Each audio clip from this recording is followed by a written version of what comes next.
The telegram arrived at Faye Forrester's Philadelphia boarding house on a Tuesday morning in February 1878, and by Friday, she was standing on a dusty platform in Trinity, New Mexico territory, wondering if she had made the most foolish decision of her 22 years of life. The journey west had been grueling, filled with uncomfortable train seats, suspicious glances from other passengers, and the constant worry that gnawed at her insides like a hungry animal. She clutched her small carpetbag in both hands, her traveling dress wrinkled and dusty despite her best efforts to keep it clean.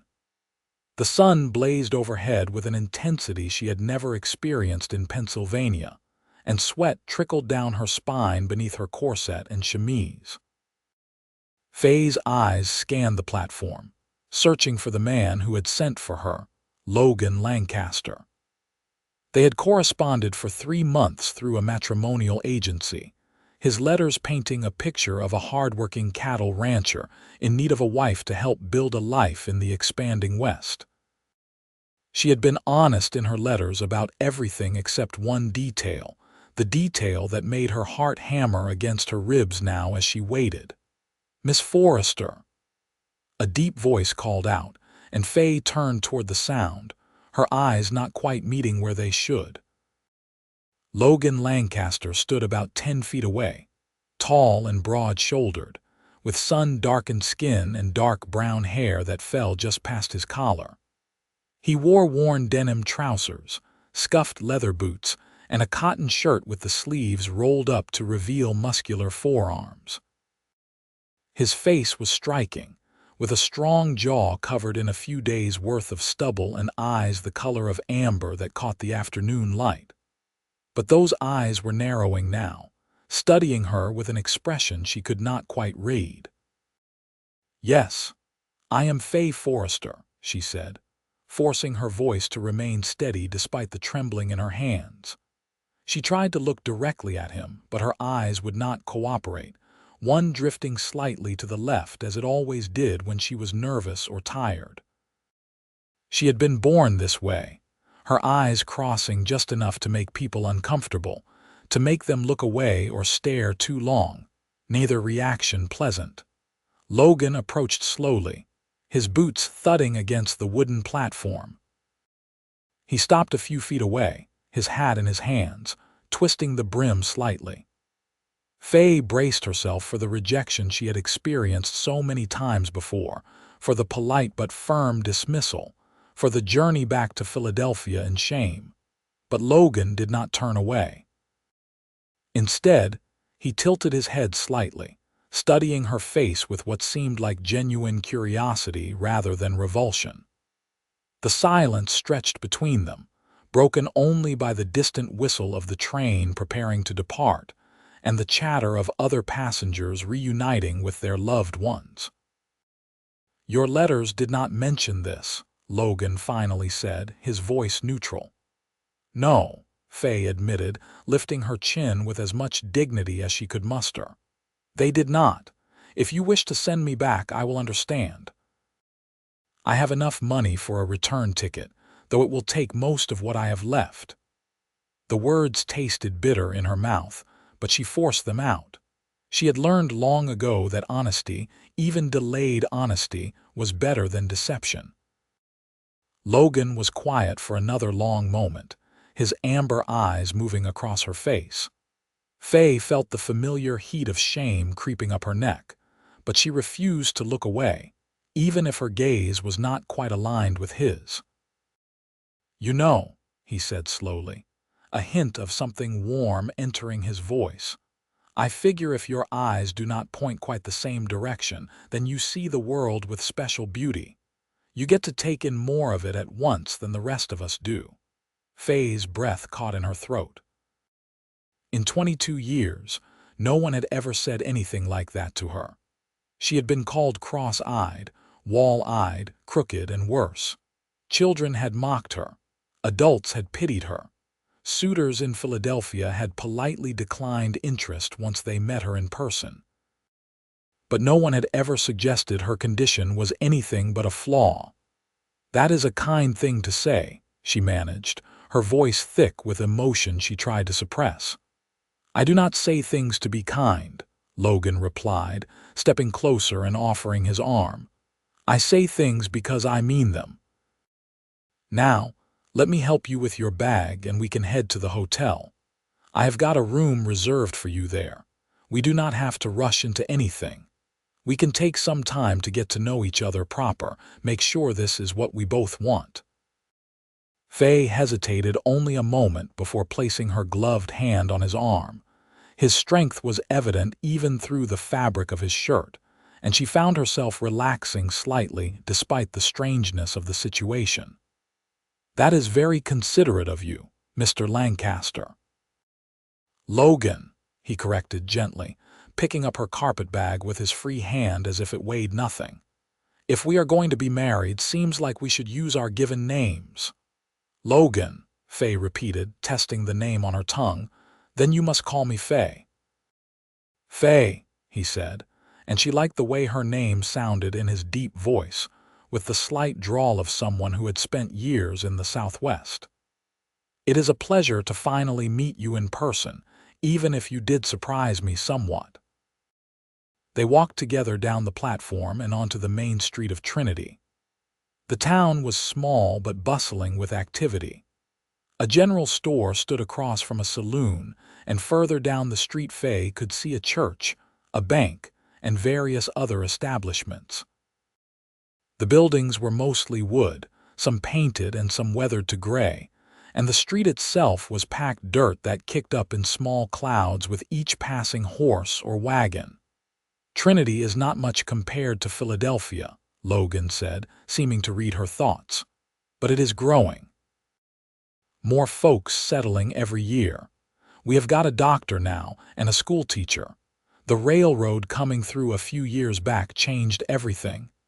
It seems like a good town, Faye said honestly. The buildings might be rougher than what she was used to, but there was an energy here, a sense of possibility that had been absent in the crowded, established streets of her former home. The hotel was a two-story building with a painted sign that read Trinity Hotel and Boarding House in neat letters. Logan held the door open for her, and they stepped into a small lobby with a desk, a few chairs, and stairs leading to the second floor. A middle-aged woman with graying hair looked up from behind the desk, her face breaking into a warm smile. Logan Lancaster, you are right on time, the woman said. And this must be Miss Forrester. Welcome to Trinity, dear. I am Martha Reynolds, and I run this establishment with my husband, George. It is nice to meet you, Mrs. Reynolds, Faye said, trying to focus her eyes on the woman's face.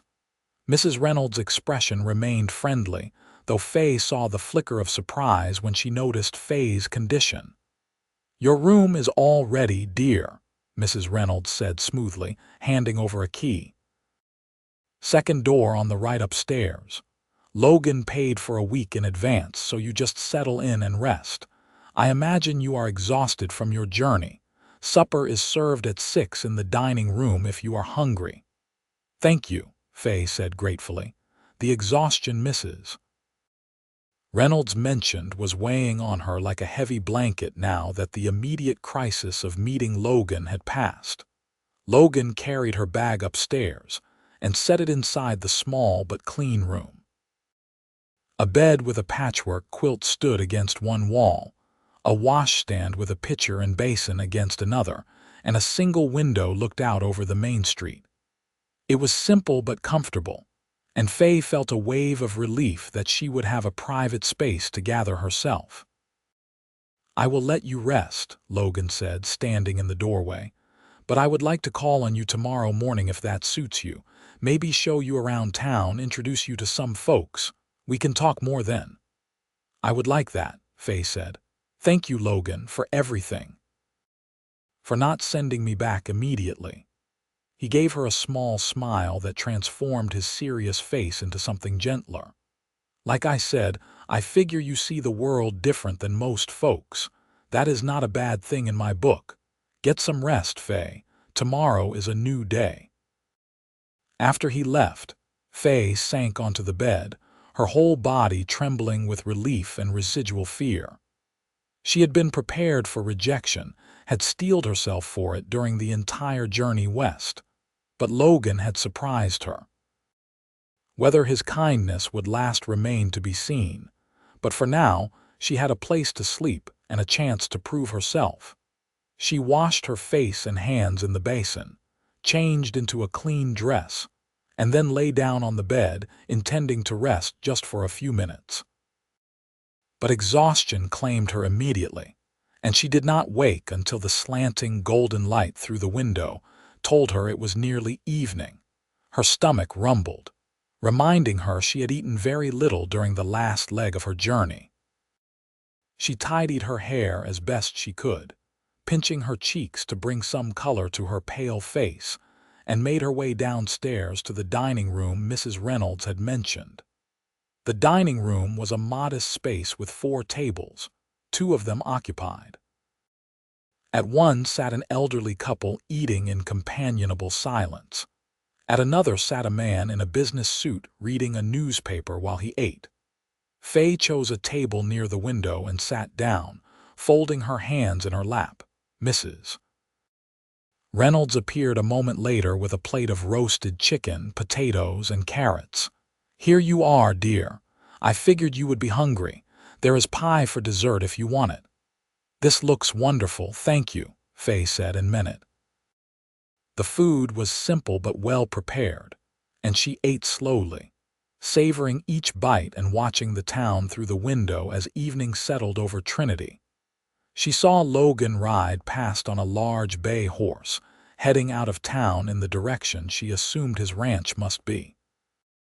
He sat easy in the saddle, a man comfortable with his place in this wild country. Faye wondered what his ranch was like, what her life would be like if she stayed and married him.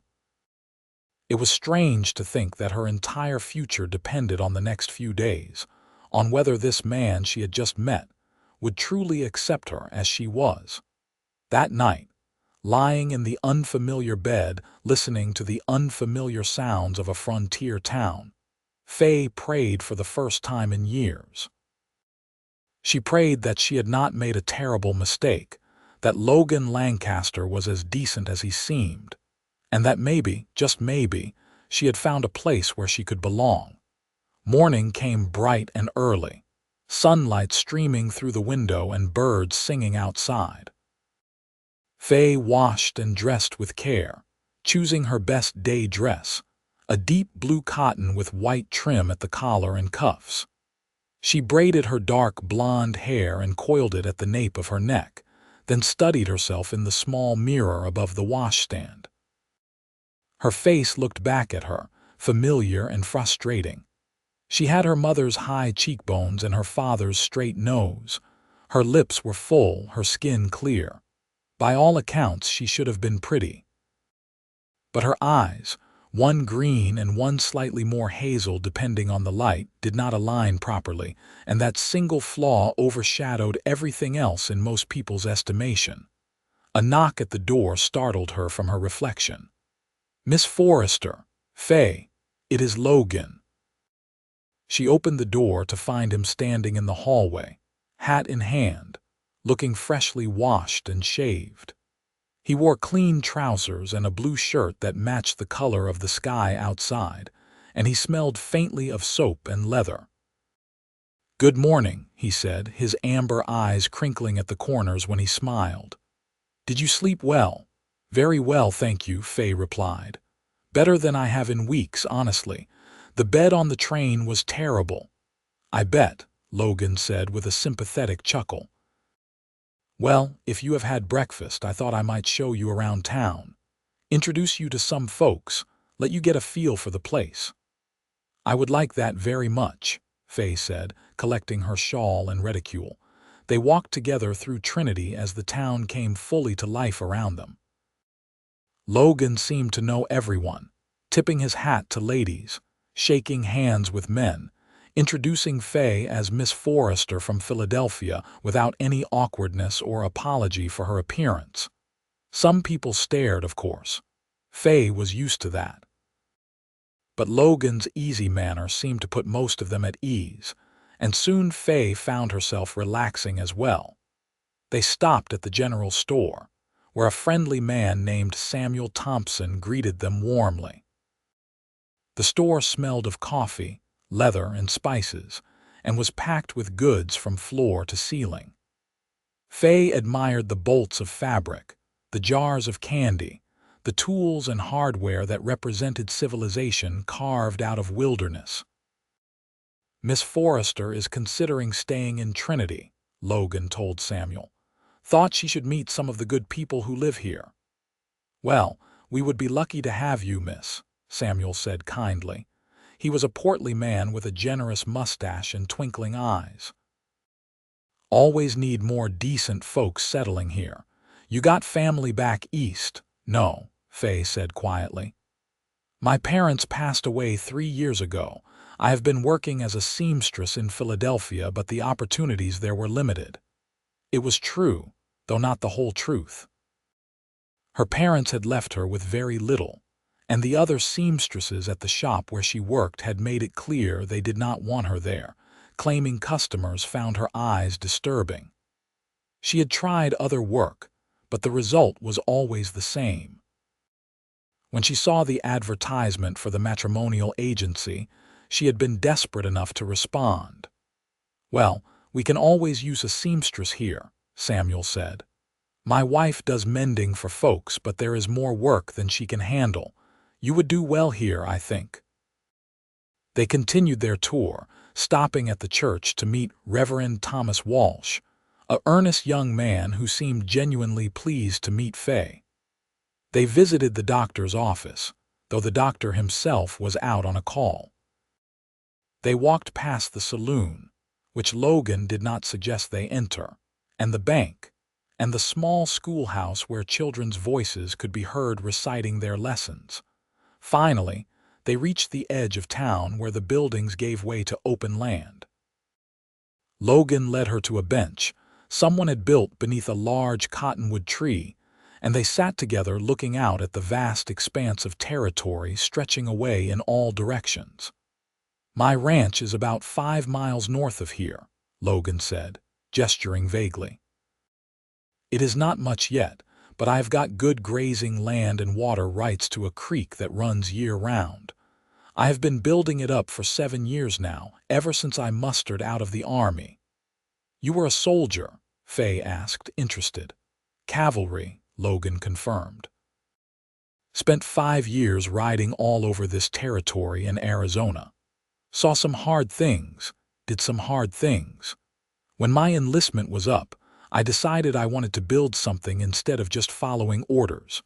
Took my pay and what I had saved, bought land, and started running cattle." "It must be difficult work," Faye said. "It is," Logan agreed. "Especially alone. I have got 2 men who work for me, good fellows named Charlie and Ben. They handle the day-to-day when I am in town or doing business. But a ranch needs a woman's touch to really be a home. That is why I wrote to the matrimonial agency." He paused, looking at her with those steady amber eyes. "I should tell you I asked for a wife not because I am looking for a housekeeper or a cook, though those things are important. I am lonely, Faye. It is a hard thing to admit, but it is true.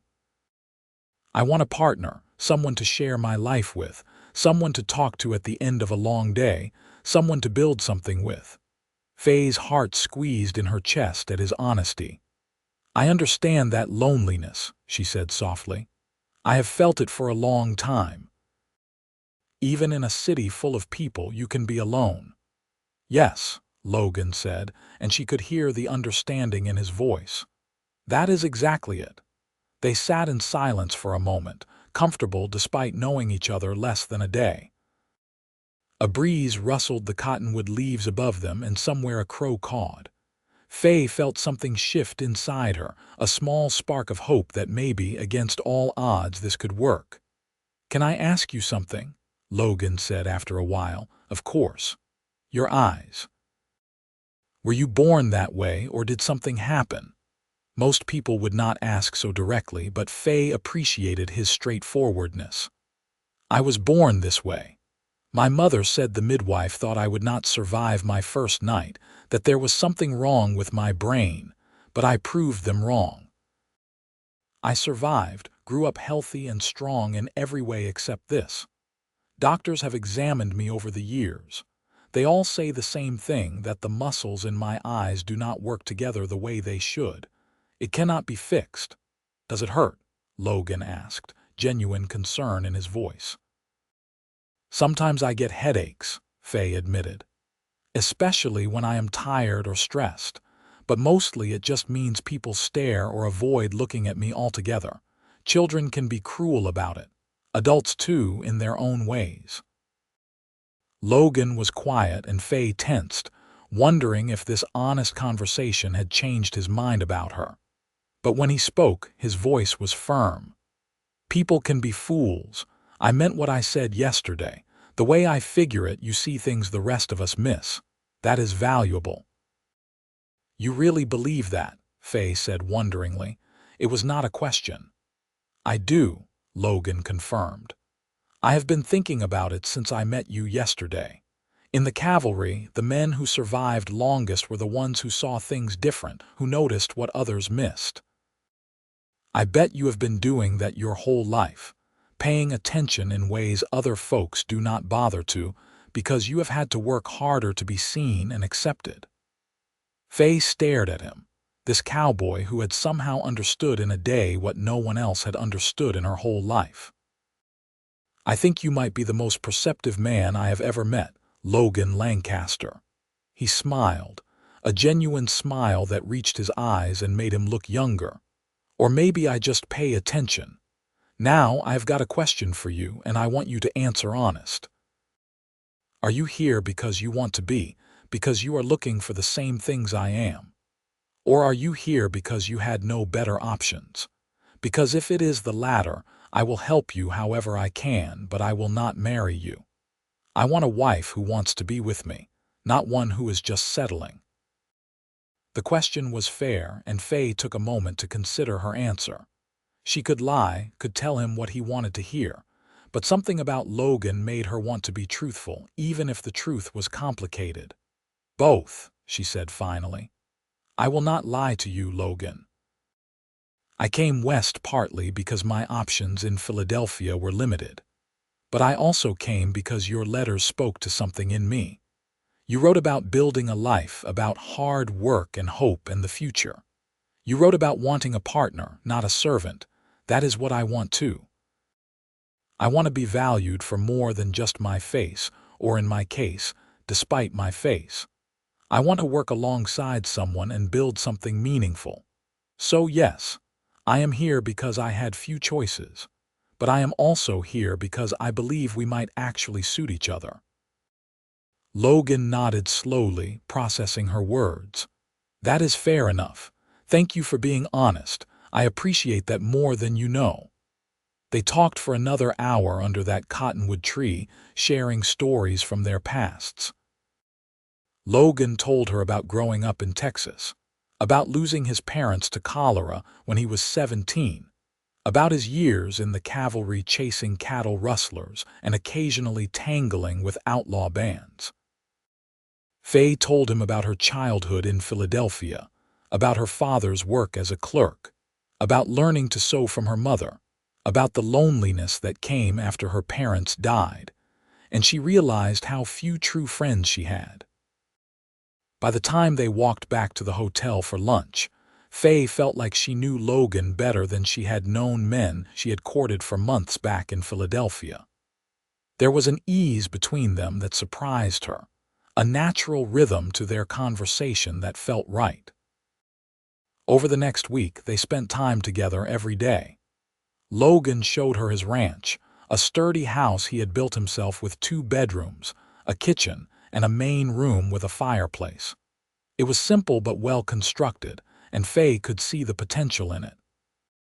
The land around the house was beautiful, rolling grassland dotted with cattle, with mountains visible in the distance, and the creek Logan had mentioned running clear and cold through a grove of trees.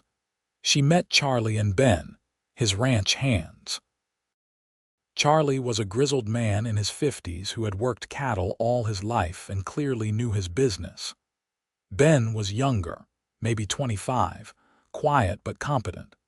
Both men were respectful to Faye, and she saw them exchange glances that suggested they approved of Logan's choice.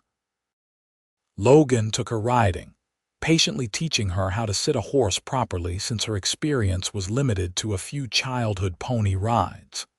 He showed her the boundaries of his land, pointed out landmarks, explained his plans for expanding the herd. Faye found herself genuinely interested, asking questions that seemed to please him. In town, Faye began to establish her own connections. Mrs. Reynolds at the hotel took a liking to her and introduced her to several other women in Trinity. She met Sarah Thompson, Samuel's wife, who indeed had more mending and sewing work than she could handle, and was delighted to share it with someone competent.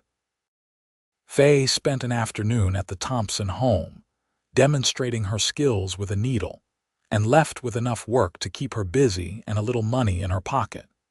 She attended church services that Sunday with Logan, sitting beside him in a pew while Reverend Walsh preached about faith and community. People stared less now that they were becoming accustomed to her, and several women went out of their way to be friendly after the service. Through it all, Logan was patient and kind. He never pushed her, never demanded more than she was comfortable giving. But Faye could feel the attraction growing between them, a warmth that sparked when their hands accidentally touched, a awareness that made her breath catch when he smiled at her. One evening, as they sat on the porch of his ranch house watching the sun set in a blaze of orange and pink, Logan reached over and took her hand. "Faye, I know it has only been a week, but I want you to know that I am certain about this, about us. You are everything I hoped for when I wrote to the agency and more. You are smart and strong, and you do not complain about things that cannot be changed. You ask good questions and you work hard. And I find you beautiful, crossed eyes and all." Faye felt tears prick her eyes at his words. "I am certain too," she whispered. "I did not expect to feel this way so quickly, but I do. You are a good man, Logan, better than I dared hope for." "Then will you marry me?" Logan asked, turning to face her fully. "Not next month or next year, but soon, this week if Reverend Walsh can arrange it." "Yes," Faye said without hesitation. "Yes, I will marry you." Logan leaned in slowly, giving her time to pull away if she wanted to, and kissed her gently. It was Faye's first real kiss, and it sent warmth flooding through her entire body. When they pulled apart, both were smiling. "I will make you happy," Logan promised. "I will work every day to make sure you never regret this choice." "And I will do the same," Faye said. "I promise you that." They were married 3 days later in the small Trinity church with Mrs. Reynolds, Samuel and Sarah Thompson, Charlie, Ben, and a handful of other townspeople in attendance. Faye wore a simple cream-colored dress that Sarah had helped her alter to fit perfectly, and Logan wore his best suit, clearly uncomfortable in the formal clothes but enduring it for the occasion. Reverend Walsh performed the ceremony with warm enthusiasm, speaking about love and partnership and the courage it took to build a life on the frontier. When he pronounced them husband and wife, Logan kissed Faye in front of everyone, and she heard Mrs. Reynolds sniffle with emotion. The reception was held at the hotel, with food donated by various townspeople and a fiddler who played lively tunes. Faye danced with Logan, neither of them very skilled but both laughing as they tried. She felt accepted here in a way she never had in Philadelphia, and she knew it was partly because of Logan, because of how he treated her with such obvious respect and affection. That night, Logan took her to the ranch as his wife. He had prepared the bedroom with fresh linens and wildflowers in a jar by the bed, a thoughtful touch that made Faye's heart swell. They came together gently, Logan patient with her inexperience, and afterward lay tangled together talking softly until they drifted off to sleep. Married life suited them both. Faye threw herself into making the ranch house a true home, sewing curtains for the windows, planting a vegetable garden near the house, learning to cook the hearty meals Logan and the ranch hands needed. She continued taking sewing work from Sarah Thompson, enjoying the connection to town and the extra income. Logan worked long hours but always made time for her in the evenings. They would sit together after supper, sometimes talking, sometimes reading aloud to each other from the few books they owned, sometimes just sitting in comfortable silence. On Sundays they went to church and then visited with friends in town, gradually building a community around themselves. The ranch prospered under their joint care. Logan made shrewd deals for his cattle, and with Faye managing the household accounts carefully, they began to save money. By the end of their first year of marriage, Logan was able to buy more cattle and hire an additional ranch hand. But prosperity was not without its challenges. In the spring of 1879, a drought hit New Mexico territory hard. The creek on Logan's land diminished to a trickle, and the grass turned brown and brittle. Logan worried constantly, rising before dawn and working until after dark to keep his cattle alive. Faye worried too, but she tried to stay strong for him. She rationed their supplies carefully, preserved every vegetable from the struggling garden, and found ways to stretch their resources. She also spent hours listening to Logan talk through his concerns, offering what comfort and counsel she could. One night, Logan came in looking more defeated than Faye had ever seen him. He sank into a chair at the kitchen table and put his head in his hands. "We lost 10 head today. Found them by the dry creek bed. If this drought does not break soon, I do not know what we are going to do." Faye knelt beside his chair and took his hands in hers. "We are going to keep fighting," she said firmly. "We are going to do everything we can to save what we have built. And if we lose it all, we will build again, together." Logan looked at her, his amber eyes red-rimmed with exhaustion, and pulled her into his arms. "How did I get so lucky to find you?" he murmured against her hair. "Maybe you looked at the world with special beauty," Faye said softly, echoing his words from that first day. "And that is why you could see me when others would not." The drought finally broke in late June with a series of thunderstorms that filled the creek and turned the grassland green again. They had lost nearly a quarter of their herd, a significant blow, but they survived. And more importantly, their marriage survived, strengthened by facing hardship together. In August, Faye realized she was pregnant. She told Logan one evening after supper, nervous about how he would react given their still precarious financial situation. But Logan's face split into the widest smile she had ever seen, and he picked her up and spun her around despite her laughing protests to be careful. "A baby," he kept saying, wonder in his voice. "We are going to have a baby." "Are you not worried?" Faye asked. "About the cost, about whether we can manage?" "Worried. Faye, this is the best news I have ever gotten. We will manage, we always do." He placed a hand gently on her still flat stomach. "Boy or girl, it does not matter to me. As long as you both come through healthy, I will be the happiest man in the territory." Faye worried privately about whether the baby would inherit her eye condition, but she kept those fears mostly to herself. Logan seemed to sense them anyway, and one night he addressed them directly. "If our baby has eyes like yours," he said, his hand on her growing belly, "we will love that child just as much, and we will raise them to see their difference as something special, not something shameful. We will make sure they know they are perfect exactly as they are." Faye cried then, hormones and relief and love all mixing together. "I do not know what I did to deserve you," she said through her tears.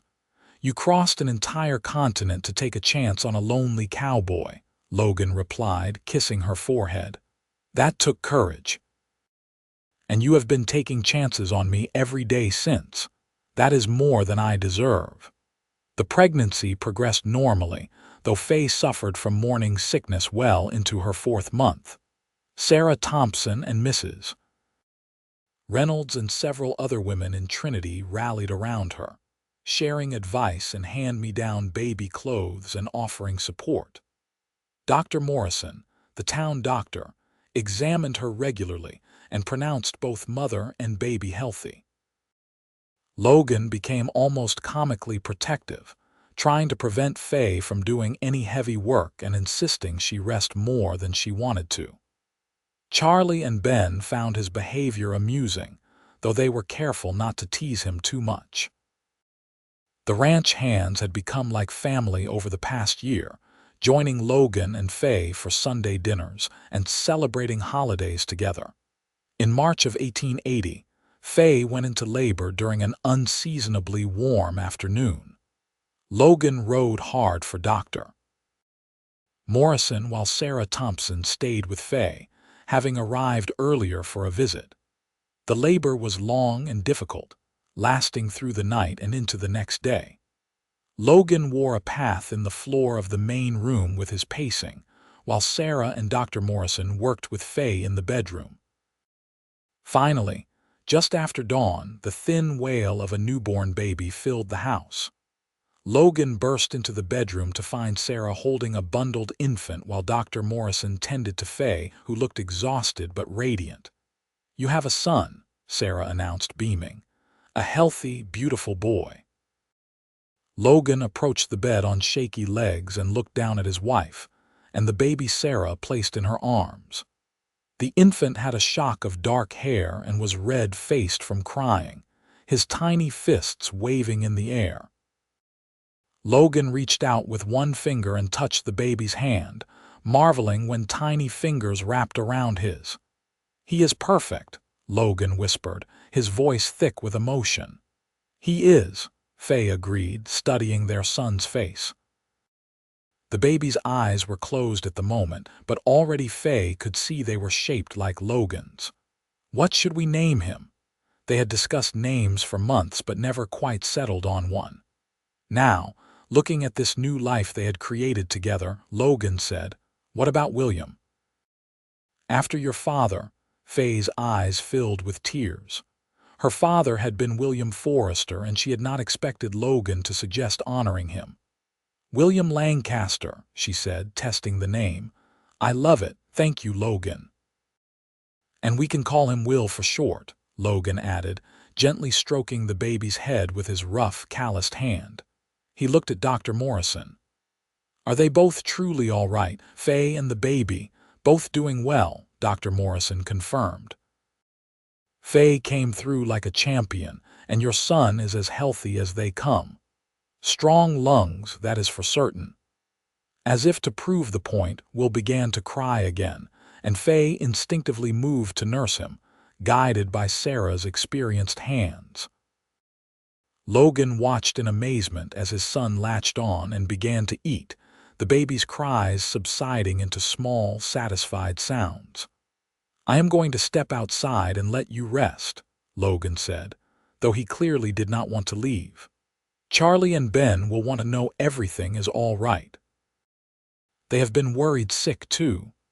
"Tell them to come by tomorrow," Faye said, already feeling drowsy now that the ordeal was over. "They should meet their honorary nephew." Logan kissed her forehead, then very gently kissed Will's, before leaving the room. Faye heard him talking to the ranch hands outside, heard the relief and excitement in all their voices. Sarah helped Faye get comfortable, then quietly left as well, promising to return in the afternoon to check on them. Alone with her son for the first time, Faye studied his little face. His eyes were still closed, but she found herself holding her breath anyway, waiting to see if they would be like hers. But as the days passed and Will's eyes began to open more, Faye saw with mixed relief and a strange sort of disappointment that his eyes were perfectly aligned, clear and bright, and focused exactly as they should be. Logan noticed her complicated emotions one evening when Will was 2 weeks old. They were sitting together in the main room, Will asleep in the cradle Logan had built during Faye's pregnancy. "You are quiet tonight," Logan observed. "What is on your mind?" Faye hesitated, then decided honesty was always best between them. "I am relieved Will's eyes are normal," she admitted. "But I also feel guilty for being relieved, like I am saying there is something wrong with me, something I would not want to pass on to my child." Logan set down the harness he had been mending and moved to sit beside her on the sofa. "There is nothing wrong with you, Faye. Not one thing. But I understand why you would not want Will to face what you have faced. That is not the same as being ashamed of yourself. You can be grateful he will not experience that hardship without thinking less of yourself." "You always know the right thing to say," Faye said, leaning against his shoulder. "Not always," Logan said with a self-deprecating chuckle. "But I try. And I want you to know something. The way you see the world, the perspective you have because of your eyes and because of how people have treated you, that is something valuable. I hope we can teach Will to have that same kind of perspective, to see beauty and possibility where others see limitations." "We will try," Faye promised. "Together. Will grew strong and healthy, a happy baby who rarely cried and seemed endlessly fascinated by the world around him." Logan was a devoted father, coming in from the range multiple times a day to check on his son, holding him in the evenings while Faye prepared supper, talking to him as if he could understand every word. The ranch continued to grow. The year after Will was born, Logan bought adjoining land from a neighbor who was moving back east. They now had nearly 3 times the acreage they had started with, and the herd had grown accordingly. They hired 2 more ranch hands and began planning to build a larger barn. Faye balanced caring for Will with continuing her sewing work and managing the household. It was exhausting but fulfilling in a way she had never imagined possible. She had friends in Trinity, a husband who loved her, a beautiful son, and a home she had helped build. The girl who had stepped off the train in 1878, terrified and expecting rejection, felt like a distant memory. In 1882, Faye gave birth to their second child, a daughter they named Florence after Faye's mother. Florence had Faye's light blonde hair and Logan's amber eyes, and from the moment she was born she had a strong personality. Where Will had been an easy baby, Florence was demanding, wanting constant attention and letting everyone know loudly when she was displeased. "She is going to be a handful," Logan said one night, walking the floor with a fussy 3-month-old Florence while Will slept peacefully in the next room. "She is spirited," Faye agreed, watching her husband with their daughter and feeling her heart swell with love. "Just like her father." "I am not spirited," Logan protested. "I am determined. There is a difference." "Whatever you say, dear," Faye replied with a smile that told him she knew better. As the children grew, the ranch became more established. They built a new, larger house in 1884 with 4 bedrooms, a proper dining room and a parlor. The old house became quarters for Charlie, who had become almost like family. Ben had married a girl from Trinity and moved into town, though he still worked at the ranch during the day. Will grew into a thoughtful, gentle boy who loved animals and was happiest when he was outside helping his father. Florence was indeed spirited, always getting into mischief, always asking questions, always pushing boundaries. Logan and Faye parented them with patience and love, teaching them to work hard, to be kind, and to see possibilities rather than limitations. They also taught them about Faye's eyes, explaining in simple terms that sometimes people were born different, but that different was not bad. Will accepted this information with his usual calm, while Florence immediately declared that she liked her mother's eyes because they were special. "Can I have special eyes too?" Florence asked when she was 4 years old, looking up at Faye with such sincerity that Faye had to smile. "Your eyes are already special," Faye assured her. "They are beautiful and kind, and they see wonderful things." "Oh," Florence said, apparently satisfied. "Good, I like my eyes, but I still think yours are the most special." The community in Trinity continued to grow, and Logan and Faye were increasingly respected members of it. Logan was elected to the town council in 1885, serving alongside Samuel Thompson and several other businessmen to help guide Trinity's development. Faye helped found a ladies' aid society that provided assistance to families in need and organized social events. Through it all, their love deepened and matured. The initial attraction and excitement settled into something steadier but no less meaningful.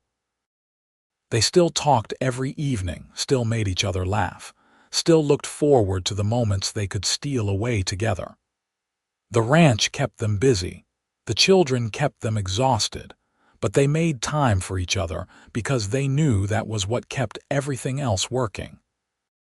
One evening in the summer of 1886, 8 years after Faye had first arrived in Trinity, she and Logan sat on the porch of their new house watching Will and Florence play in the yard. Will was teaching Florence to rope a fence post, showing her patiently how to swing the lasso. Florence was not particularly good at it yet, but her determination was evident. "You ever think about that first day?" Faye asked Logan. "When I got off the train and you saw me for the first time?" "Often," Logan admitted. "I think about how close I came to missing this, to missing you. If I had been the kind of man who cared more about appearances than substance, I would have sent you back to Philadelphia, and my life would be so much smaller now." "I think about it too," Faye said. "About how scared I was, how certain I was that you would reject me. And then you said that thing about seeing the world with special beauty, and something just shifted in my heart. I think I started falling in love with you right then." Logan reached over and took her hand, his thumb rubbing across her knuckles in the familiar, comforting gesture that had become their habit. "I fell in love with your courage," he said. "Coming all this way to marry a stranger, being honest even when it would have been easier to hide the truth. That took real strength." "We have built a good life together," Faye said, looking out at the land they owned, the children they were raising, the future they had created. "Better than I ever dreamed possible." "And we are not done yet," Logan said. "We have got years ahead of us, years to keep building and growing and loving, years to embarrass our children when they are older." He grinned at that last part, and Faye laughed. "Florence is already embarrassed by us," she pointed out. "She told me yesterday that we are too kissy." "Too kissy," Logan repeated, shaking his head. "Wait until she is old enough to understand romance. Then she will appreciate having parents who actually love each other." In the distance, Florence finally managed to loop her lasso around the fence post. She shrieked with joy and jumped up and down while Will clapped and congratulated her. Both children turned to their parents on the porch, Florence shouting, "Did you see? Did you see?" "We saw," Logan called back. "That was wonderful, Florence." "You will be roping cattle before you know it," Faye added. Florence beamed with pride, then immediately wanted to try again. Will repositioned her patiently, adjusting her grip on the rope. The scene filled Faye with contentment so profound it was almost painful.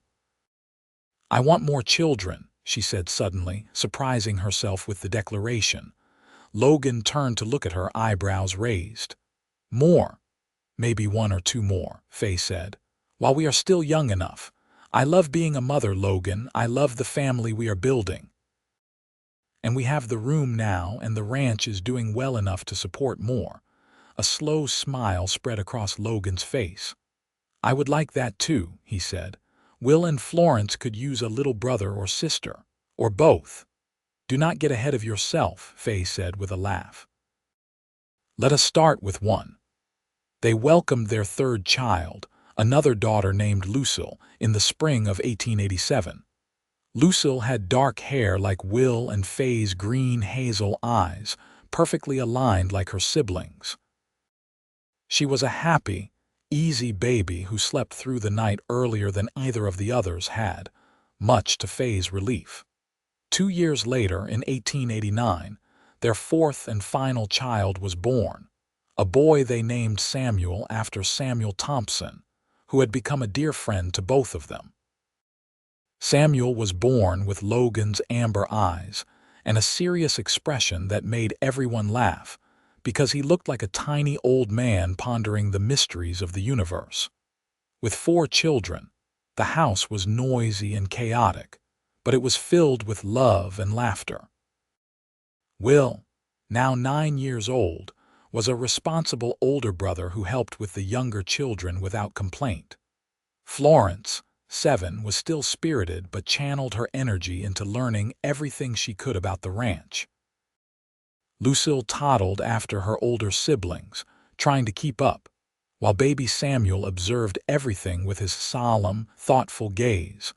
Logan expanded the ranch further, eventually becoming one of the largest cattle operations in the region. He hired more men, built more structures, and invested in improving the breed of his cattle. But he never let success change who he was at his core. He still worked alongside his ranch hands, still came home every evening to have supper with his family, still made time to sit on the porch with Faye and talk about their day.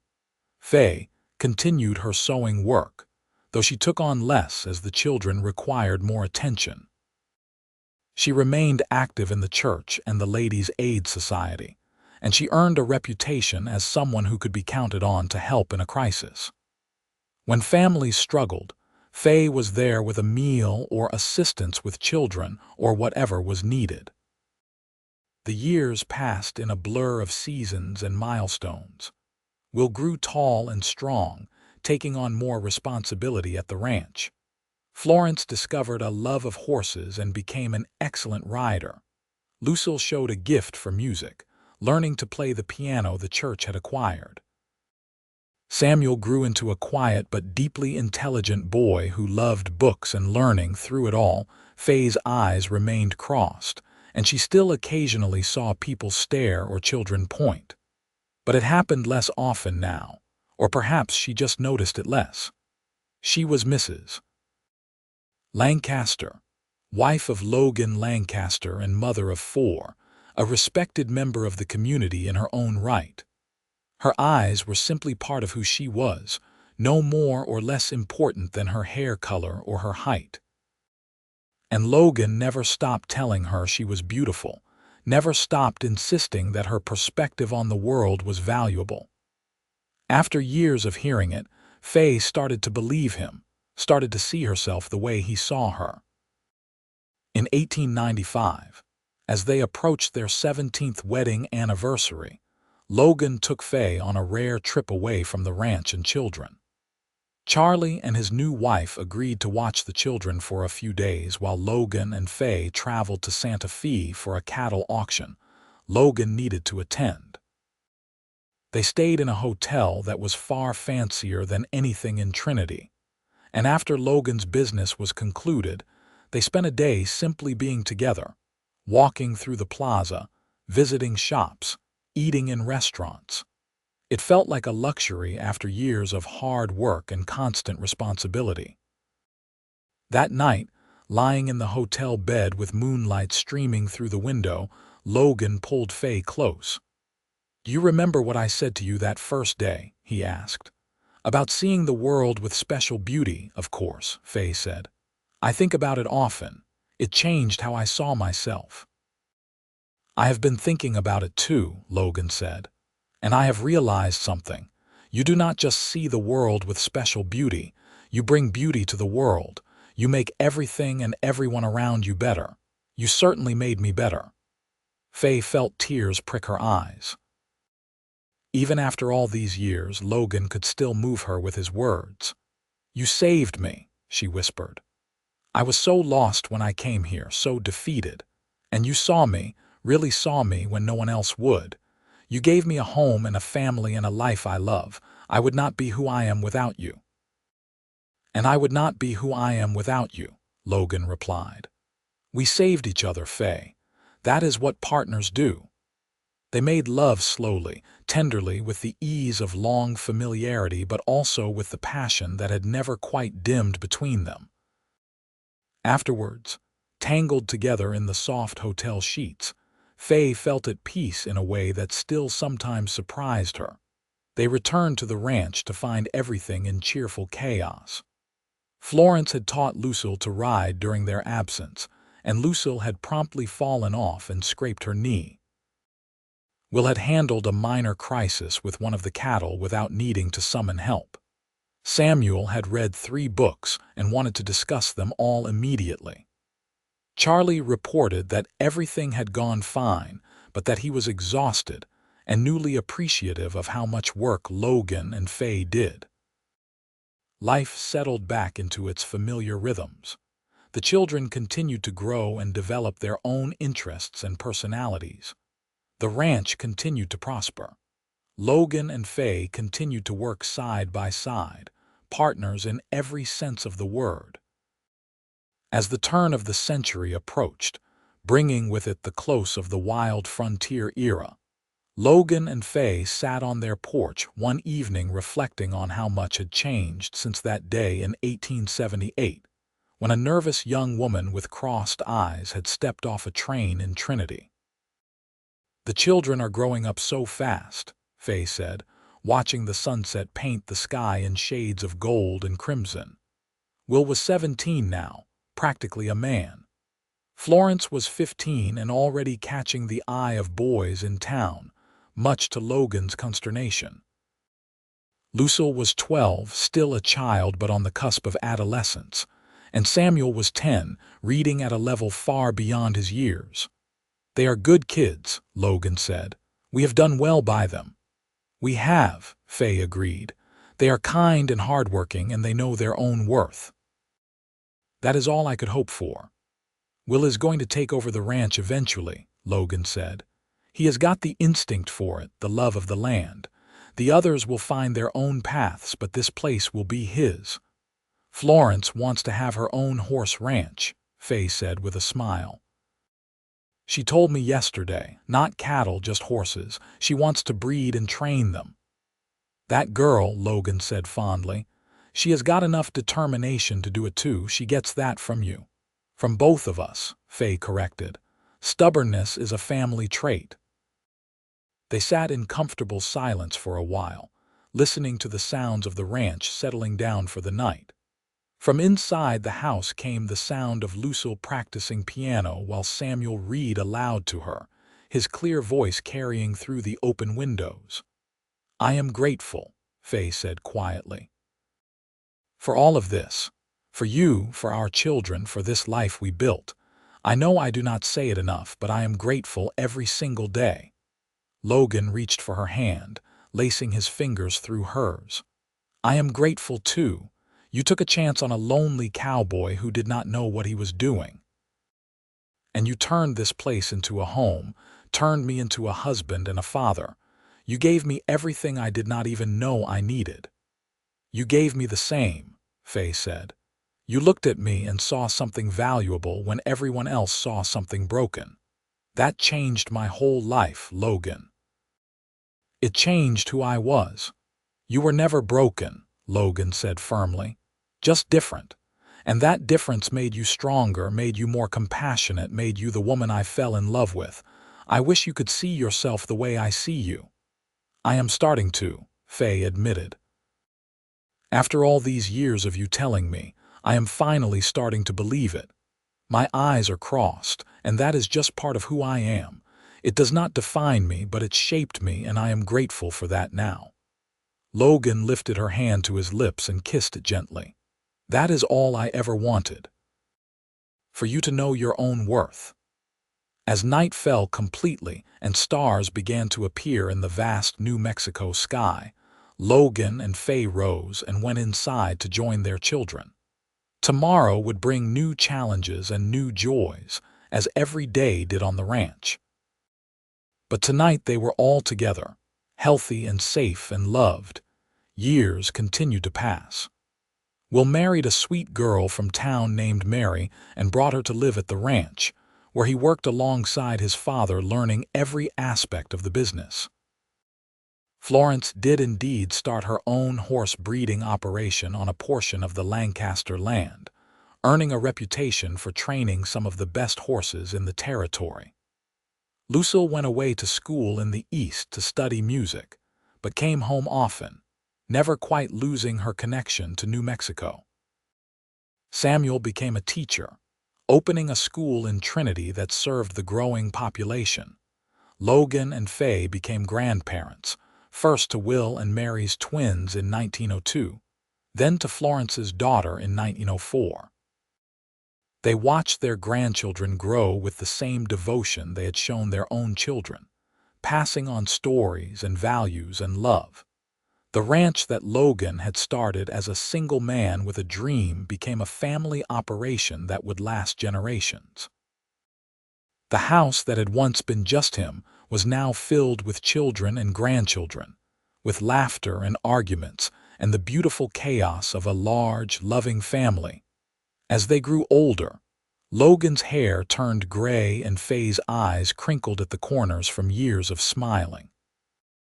But Logan still told Faye she was beautiful, still insisted her crossed eyes gave her special vision. And Faye still marveled that she had been brave enough to answer a matrimonial advertisement all those years ago, to cross a continent to meet a stranger who would become the love of her life. In 1908, 30 years after Faye had arrived in Trinity, Logan and Faye celebrated their anniversary with all their children and grandchildren gathered at the ranch. It was a perfect day in late spring, warm but not hot, with a breeze carrying the scent of grass and cattle and possibility. Will made a toast at supper, standing with his glass raised. "To Ma and Pa," he said, his voice carrying across the assembled family. "You built something here that is about more than just land or cattle. You built a family and a legacy of love and hard work and acceptance. You taught us to see the beauty in what others might overlook, to work together, to never give up. Everything good in my life comes from what you taught me, what you showed me by how you lived. Thank you."